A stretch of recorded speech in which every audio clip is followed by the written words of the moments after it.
Hey guys, welcome back. This is Phil from Note8.com. Today we're going to take a look at Samsung Galaxy Note 8, the flagship of Samsung right now. Let's start with the hardware design. It's got the IP68 water and dust resistance, but since there are already phones with the mil-spec certifications like the LG V30, this doesn't come as too much of a surprise. The front facade, however, is definitely stunning. It's got the infinity display, it's got the bezel-less design, and this is what immersive display means. Considering the larger display size, the grip is surprisingly nice and it doesn't feel too big thanks to the rounded corners like the Edge display. However, I'm not too sure about the rear. I've already seen plenty of memes related to that window-looking rear panel, and the dual camera isn't exactly the best design material. The more serious problem might be the colors of it. In contrary to the Galaxy S7, S7 Edge, or the S8s, the colors aren't exactly too impressive. The blue and orchid gray could have looked better than this. I'm not really sure why Samsung got rid of that reflective panel coating on it, but they did, and now the colors are more dull and not as, say, alluring as it used to be. By the way, the phone itself is pretty heavy at 195 grams. Its weight balance is actually pretty good, so whichever way that you're holding your phone is definitely on the stable side of the weight balances. But if you're lying on your bed watching some YouTube clips and drop it on your face, then it certainly is going to hurt. And also, I'm not too sure about the fingerprint reader position as well.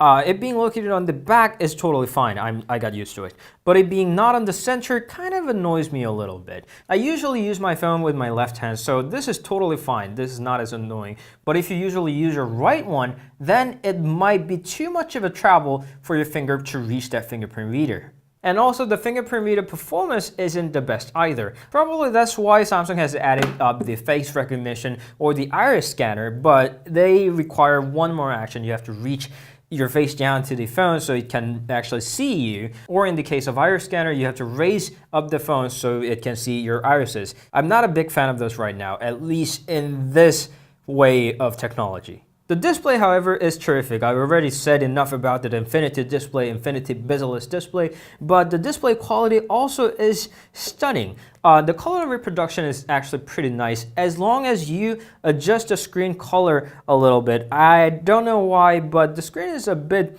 greenish on my device. So I had to reduce or kill the green tint on my display all the way down to almost zero. And this certainly isn't something you expect from a phone that costs almost $1,000.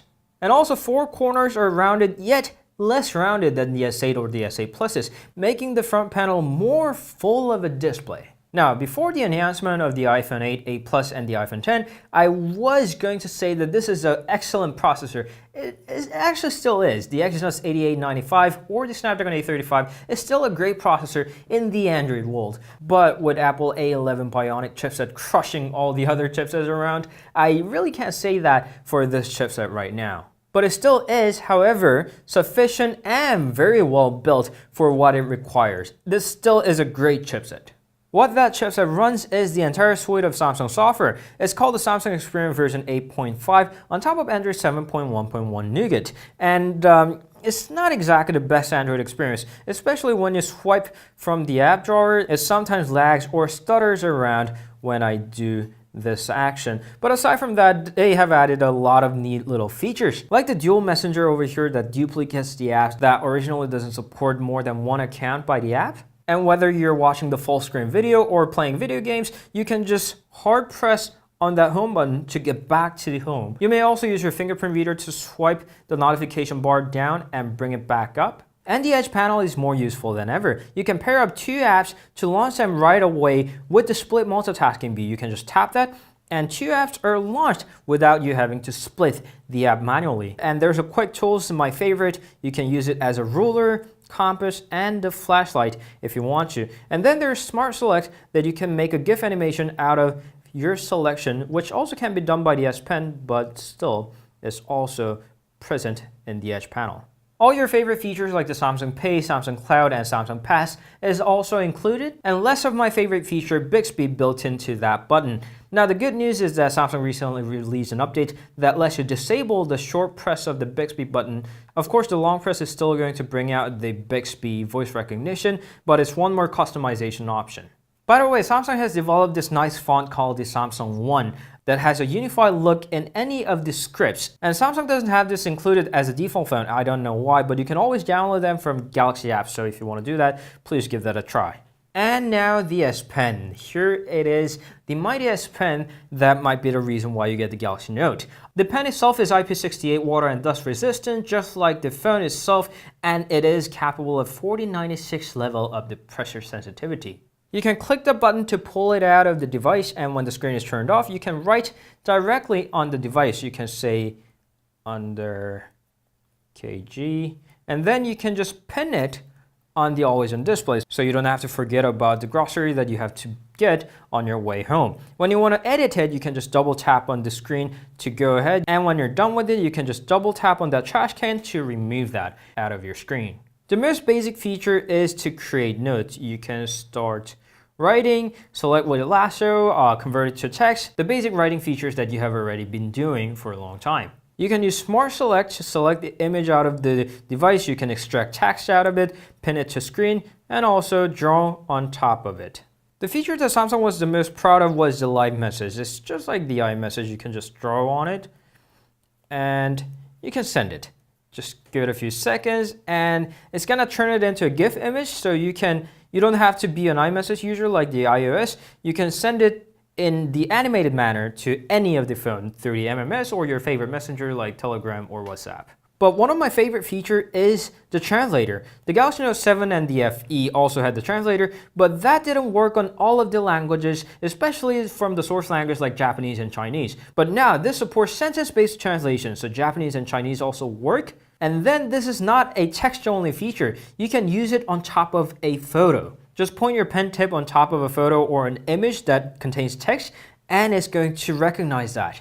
Out of all the S Pen features, this is definitely my favorite one. The coloring book feature is also a new one, so you can load up of the coloring book templates and you can color them to your artistic likings. And the interesting part here to a non-artistic person like me is that these are not in a vector format. This is a bitmap image. Unfortunately, I don't know why, but it's just the way it is. Now, when I explain all these new features of the S Pen, people usually respond that it's a gimmicky feature that you're going to forget in a week or two. And then there is another group of people at the other end of the spectrum that says it's an essential part of their lives. I'm somewhere in the middle. I usually tend to forget that it exists, but when I have to write something down, when I have to draw a little map to my friend, I find it incredibly useful, like once or twice in a month. So it's going to depend on each and one of you how useful the S Pen is to you. But one solid thing is that all the features that you need is already here.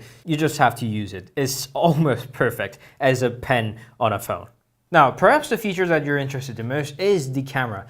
This is the Galaxy's first dual camera ever, and it's got the dual OIS in both of the lenses. That means the wide angle lens and the telephoto lens also are stabilized optically. The photo quality itself is as good as any other recent Galaxy devices. They're really good, and they added the telephoto lens to allow zooming in. And then there is the live focus. It's just like the portrait mode on the competing devices. You can change the depth of field right there with the bar right here. However, it doesn't give the most dramatic output. And the edge processing isn't the best. This certainly does not distinguish between the distances and the edges of the things like the animal's fur or the edges of the longer hair. And the worst part is that it often declines to take a depth of field photo.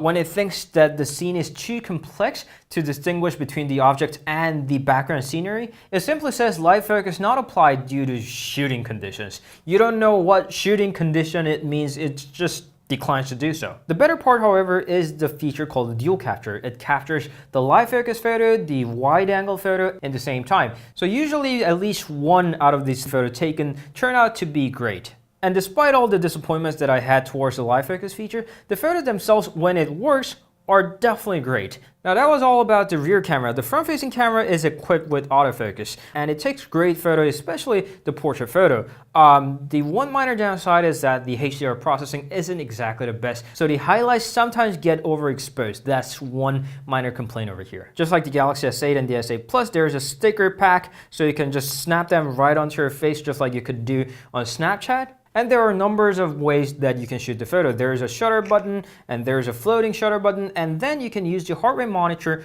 right there on the back that reside between the fingerprint reader and the camera. It's a bit questionable why they chose the heart rate monitor instead of the fingerprint reader. That is far outside, so you don't have to smudge your camera, but that was Samsung's choice, oddly enough. Now that we talked enough about the camera, next up is the audio.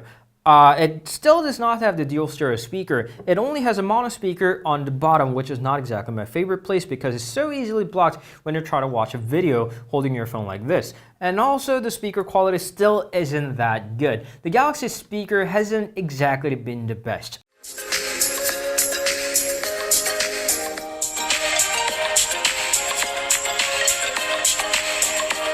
Thankfully enough, it still has the 3.5mm headphone jack on the bottom, and then there is a global sound equalizer. So this equalizer and sound effect work across any of the apps within the phone. It also has dual audio feature that allows two Bluetooth devices at the same time, and then there's a separate app sound so you can make your, say, music come out from your phone speaker and your game through your Bluetooth headphone.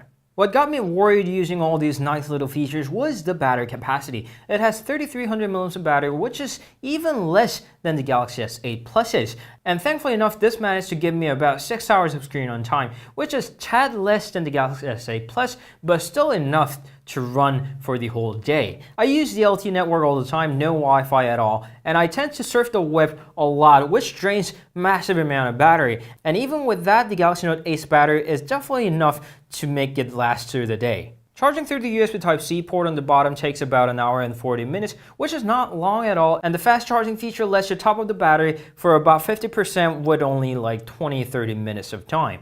But the fast wireless charging is definitely slower than ever. Samsung limited the output of the wireless charging through the Android Nougat update for the Galaxy S7, and it still is slow on the Galaxy Note 8 as well. Oh, by the way, if you're trying to save up the battery by lowering your resolution, don't bother. It really doesn't save it that much of the battery time. Now, I think that was enough to tell about the Galaxy Note 8, so now I'm going to give it a verdict.